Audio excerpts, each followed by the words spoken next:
সালাম আলাইকুম। আশা করি ভালো আছেন সবাই। কিছু কথা বলি, আমার জীবনের কথা বলি। এই ধরেন, আমার কিছু কিছু বন্ধুরা আসে আর ছবি এসে বলে, আপা আপনার দেশ কোথায়? বলি আমার দেশের বাড়ি হচ্ছে সিরাজগঞ্জ জেলা, তারাস থানা, গ্রাম মাটিমালিপাড়া। স্বামীর বাড়ি হচ্ছে ঢাকা, স্থানীয়। হলো, তারপরে ভাই কি করে? তে ভাই তো মারা গেছে। কত বছর? তখন আমি বলি আমার ছেলের বয়স যখন 6 বছর, তখন আমার হাজবেন্ড মারা গেছে। তো ভাবি তাহলে তো অনেক কষ্ট। না, কষ্ট কেন? আল্লাহর জিনিস আল্লাহ নিয়ে গেছে, তাকে নিয়ে গেছে, আবার আমাকে রিজিকও দিয়ে দিছে। সে আমি যে তার জন্যে, আমার হাজবেন্ড মারা গেছে তার জন্য বলবো যে আমি অসুখী আছি, সুখী না, খাই না, বাড়ে না। আল্লাহ যেটুকু আমাকে দিছে ওইটাই আমার লাখ লাখ শুক্রিয়া। এখন ছেলেরা আবার ফের উত্তরটা কী দেয় জানেন? আরে ভাই, তোর সাথে আমার কোনোদিন কথা হলো না, বসলাম না, কথা বললাম না, কোনোদিন হলো না। একটা মাসের সাথে 1 মাস 2 মাস কথা বলতে হয়, বলার পরে তারপরে ওকে ভালোবাসার অফার দিতে দেওয়া যাবে কি না যাবে না? কি গাছ? কথা ভুল হলে ক্ষমা দৃষ্টি দেখবেন।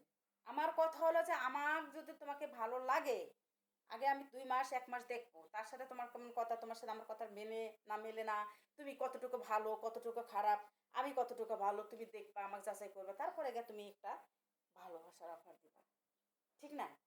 তারপরও আর একটা কথা আছে, তোমার যদি ঘরে বউ থাকে তুমি কেন ভালোবাসার অফার দিবা? তোমাকে তো আমি এই অধিকার দেই নাই। কি? ঠিক আছে গাছ, তোমার যদি আমি সেই অধিকার দিতাম তাহলে তুমি ঘরের বউ থেকে এসে আমাকে ভালোবাসার অফার দিতা, আর তোমার সাথে আমি বিয়ে বসতাম। যখন আমার মনের মিল মিলে যাব, যদি আমি তোমার সাথে কথায় মিলে যায়, তাহলে কি তুমি আমার ভালোবাসার অফার দিবা। এর আগে তো তোমাকে আমি অধিকার দিই নাই। ভাবি, তোমাকে আমার খুব ভালো লাগে। ভাবি, আই লাভ ইউ ভাবি। এটা কোন ধরনের প্রশ্ন? তোকে আমি কি বলছি আই লাভ ইউ বল? তোকে বলছি আমি তোকে ভালো লাগে? আমি ছেলেদের বিশ্বাস করি না, ছেলেদের আমার ভালো লাগে না। সব ছেলে এক না, সব মেয়েরাও এক না। এটা আবারও বললাম, সব ছেলে এক না, সব ছেলে মেয়ে এক না।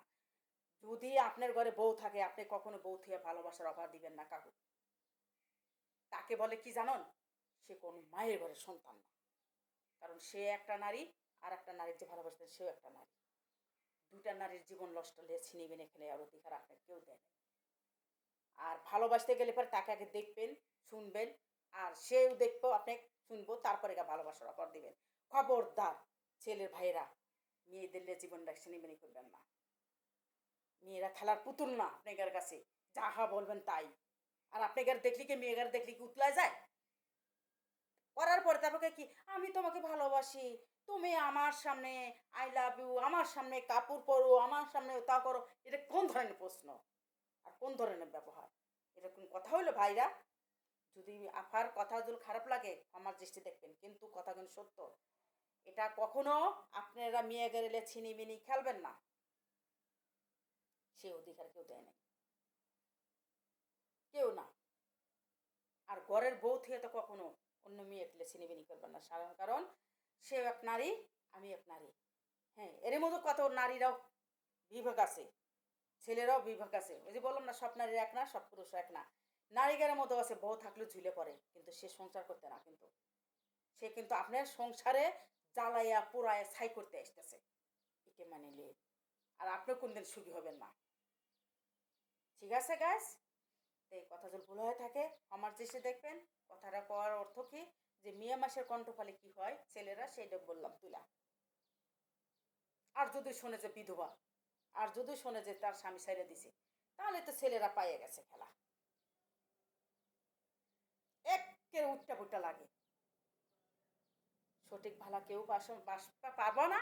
কেন মেয়েগারা সিনেমিনি করবার, কেন মেয়েরা সিনেমিনি ছেলেগারা সিনেমিনি করবা? এটা অধিকার কারোর দেয় নাই কেউ। ঠিক আছে গাইস, কথা যদি ভুল হয়ে থাকে আমার দৃষ্টি দেখবেন। আল্লাহ হাফেজ।